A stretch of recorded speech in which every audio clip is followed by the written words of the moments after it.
Hey everyone, and welcome back to the channel. Today we're diving deep into a topic that's been on a lot of people's minds, the United States federal government shutdown. You've probably heard the news, seen the headlines, and maybe you're wondering, is it finally over? And if so, what happens next? Well, the short answer is a bit complicated, but stick with me and we'll break it all down. First things first, let's get on the same page about what a government shutdown even is. In the US, the government operates on a budget that has to be approved by Congress. This budget is usually broken down into several large spending bills, called appropriations bills.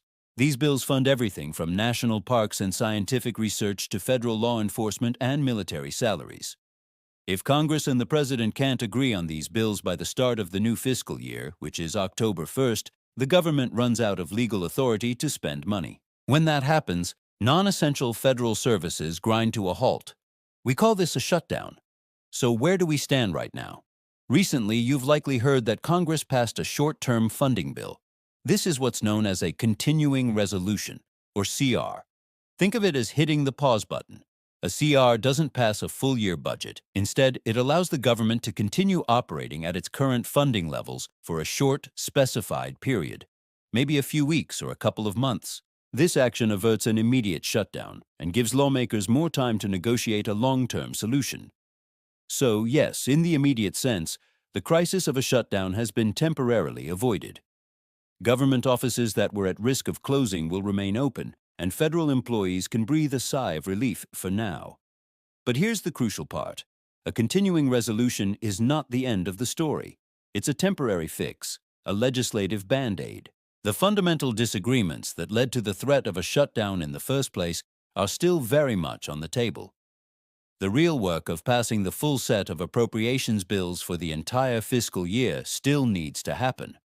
Without that, we'll just be facing another shutdown deadline as soon as the CR expires. It's a cycle we've seen happen many times over the past couple of decades. So what's the big holdup? Why is it so hard for Congress to agree on a budget? Well, it boils down to fundamental differences in priorities between the two major political parties, and sometimes even within the parties themselves. One side might want to increase spending on social programs, environmental protection, and education. The other side might push for more funding for defense, border security, and tax cuts, which often means they want to reduce spending in other areas. These aren't just small disagreements. We're talking about billions, sometimes hundreds of billions of dollars. Lawmakers are debating how your tax dollars should be spent, and they have very different visions for the country's future. For example, one of the big sticking points this time around has been the overall level of government spending. Some members of Congress are demanding significant spending cuts across the board, arguing that the national debt is out of control. Others argue that such cuts would harm essential services and the economy. Add to that specific policy disputes, like funding for aid to other countries or certain domestic initiatives, and you have a recipe for gridlock. To get a full-year budget passed, several things need to happen. First, the House and the Senate need to agree on a top-line spending number. This is the total amount of discretionary spending for the year. Once they have that number, the real horse trading begins. They have to decide how to divide that money among the 12 different appropriations subcommittees. Each subcommittee is responsible for a different area of the government, like agriculture, defense, or labor, health, and human services. Each of these 12 individual bills has to be written, debated, and passed by both the House and the Senate. And this is where things get really granular. Members of Congress will try to add amendments to fund projects in their home districts or to include policy provisions, known as riders, that might have little to do with spending but are important to their political base. This process is complex and requires a ton of negotiation and compromise. It's not uncommon for some of these bills to get stuck, which can threaten the entire process. Once both chambers of Congress, the House and the Senate, have passed identical versions of all 12 appropriations bills, they are sent to the President. The President then has the final say. He can sign them into law, officially funding the government for the fiscal year, or he can veto them. If the President vetoes a bill, it goes back to Congress, which can try to override the veto with a 2/3 majority vote in both the House and the Senate. This is very difficult to achieve, especially in a politically divided government. So, what should we be watching for in the coming weeks and months? The first major sign of progress will be an agreement on the top-line spending levels. If congressional leaders can announce a deal on that, it's a huge step forward.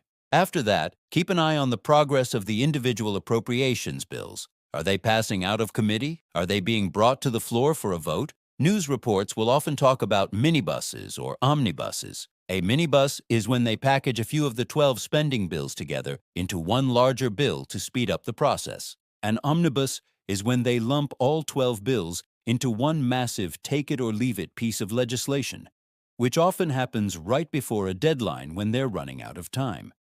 The tone of the leaders is also a key indicator. Are they sounding optimistic about reaching a deal?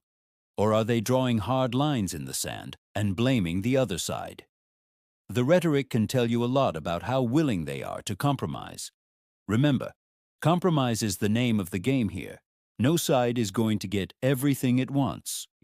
The success or failure of this entire process hinges on the ability of leaders from both parties to sit down and find common ground. The consequences of failing to do so are significant. Another shutdown, or even the constant threat of one, creates uncertainty for the economy. Federal workers and contractors face the possibility of furloughs and lost pay. Citizens can lose access to services, from processing passport applications to visiting national museums. It also projects an image of instability to the rest of the world. That's why there's so much pressure on lawmakers to get this done. In summary, while the immediate threat of a government shutdown is off the table thanks to a temporary continuing resolution, the underlying work is far from finished. The government is operating on borrowed time. Lawmakers in Washington still need to navigate a complex and politically charged process to pass a full-year budget. They must agree on overall spending levels, pass 12 individual appropriations bills, and get the president's signature, all before the temporary funding runs out. We'll have to wait and see if they can come together to govern, or if we'll be right back here in a few weeks or months talking about another looming shutdown. It's a complicated process, but hopefully this gives you a clearer picture of what's really going on behind the headlines. It's a critical part of how our government functions, and it affects all of us. Thanks so much for watching. If you found this explanation helpful, please give this video a thumbs up and consider subscribing for more deep dives into the topics that matter. Let me know your thoughts in the comments below. Stay informed, and I'll see you in the next video.